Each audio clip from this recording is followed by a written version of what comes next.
안녕하세요. 카이스트 생명화학공학과 박사과정 이희천입니다. 제가 오늘 발표드릴 내용은 열펌프가 통합된 분리각형 반응 증류탑에서의 다중 S를 구한 반응 시스템에 대한 내용입니다. 목차는 다음과 같습니다.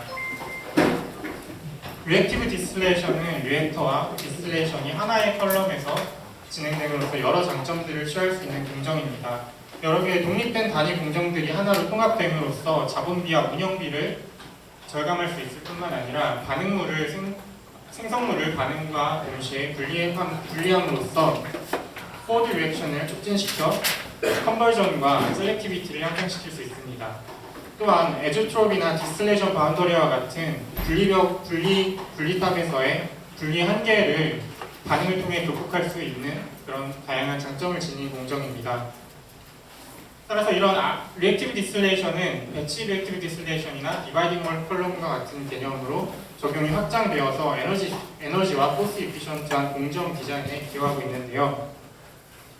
그 외에 또 다른 에너지 이피션트한 얼터네이티브들로는 방금 말씀드린 리액터와 디바이딩 컬럼이 인테그레이션된 리액티브 디바이딩 컬럼 RDWC와 또 디스틸레이션 컬럼 상단에서 베이퍼를 컴프레서를 통해서 컴프레션 시킨 후 하단의 리퀴드를 리볼링 시키는 힙 인테그레이션 메소드로서 베이퍼 리컴프레션 힙 펌프 VRHP가 있습니다. 하지만 이러한 에너지 이피션트 얼터네이티브들은 저희들의 지식에 한해서는 주로 반응이 없는 논 리액티브 시스템이나 아니면 싱글 리액션만이 존재하는 심플 RD 시스템에 주로 적용되어져 왔습니다. 따라서 저희는 이러한 얼터네이티브들을 이용하여서 연속적인 트랜스 에스터리피케이션 리액션에 의해서 디에틸 카보네이트가 생성되는 그런 에너지 이피션트한 프로세스를 디자인하고자 하였습니다. 디에틸 카보네이트의 생성 과정은 다음과 같습니다. 반응물인 디메틸 카보네이트가 에탄올과 트랜스 에스터리피케이션을 통해서 인터미디에이트인 에틸 메틸 카보네이트를 형성하고 이 인터미디에이트는 에탄올과 다시 한번 트랜스 에스터리피케이션 리액션을 통해서 최종 생성물인 DEC를 생성합니다. 이때 사용된 반응 촉매는 호모지니어스 캐탈리스트로서 소듐 메톡사이드이고 이 반응은 두 단계의 반응으로서 총 5개의 컴포넌트와 3개의 에조트롭이 존재하는 시스템입니다. 따라서 프로세스 디자인에 앞서서 연력학 모델, 베이퍼 리퀴드 이퀄리브리엄 데이터들을 수집하여 연력학 모델을 구축하였습니다. 이때 사용된 액티비티 코에피션트 모델은 유니팍 모델이고요. 따라서 이 시스템에 의하면 이 시스템은 다음과 같이 총 3개의 에조트롭을 갖습니다. 하지만 여기서 주목해야 할 것은 가장 볼레타일한 컴포넌트인 메탄올과 상대적으로 헤비한 리액턴트인 DMC가 이루는 미니멈 에조트롭이 이 전체 시스템에서 가장 볼링 포인트가 낮은 언스테이블 노드라는 것입니다.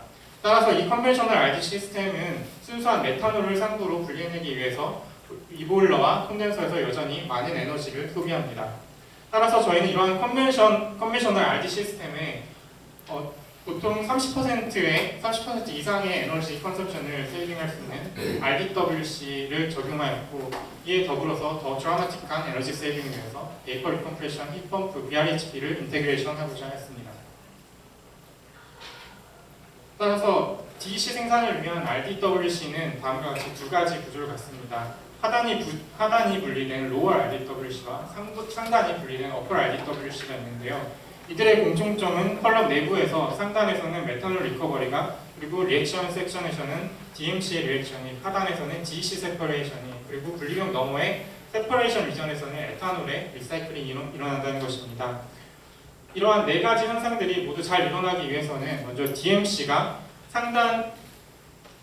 분리경 너머 세퍼레이션 리전으로 넘어가지 않아야 하고 또 상단에 메탄올과 에조트롭을 형성하지 않도록 해야 합니다. 그러기 위해서 고려되어야 되는 다양한 팩터들이 있는데요. 그 중에서 가장 중요한 팩터는 바로 리액션 리전의 위치와 리액턴트 피드 스테이지입니다. 리액션 리전 같은 경우에 로어 RDWC는 하단에 반응 영역이 존재하고 어퍼 RDWC는 상단에 반응 영역이 존재하는데요. 먼저 로어 RDWC의 경우부터 살펴보자면 로어 RDWC는 하단에 리액티브 세션이 존재하고 DMC가 아래쪽으로 에탄올이 위쪽으로 주입되게 됩니다. 이때 에탄올은 한 개의 반응물인 DMC의 완전한 소모를 위해서 과량으로 투입되게 되는데요. 따라서 위쪽에 에탄올 피드 스테이지 근처에서 과량의 에탄올 층이 존재하게 됩니다. 따라서 DMC가 위쪽으로 올라가는 동안 이 과량의 에탄올층을 만나서 대부분 소모되게 됩니다. 즉, 이 과량의 에탄올층이 일종의 DMC가 위로 올라가는 걸 막아주는 배리어 역할을 한다는 것인데요. 따라서 DMC는 세퍼레이션 리전으로 넘어가지 않을 뿐만 아니라 상단으로 올라가 메탄올과 에조트롭을 형성하는 것을 방지할 수 있습니다. 따라서 리액티브 섹션 상단에서의 베이퍼에서의 DMC 프랙션이 낮다라는 것을 센서티비티 어널리시스를 통해서 분석하였습니다. 하지만 어플 RDWC의 경우에는 반응 영역이 상단에 존재하기 때문에 DMC가 세퍼레이션 리전으로 넘어가지 않기 위해서는 에탄올이 하단으로 주입되어야 합니다.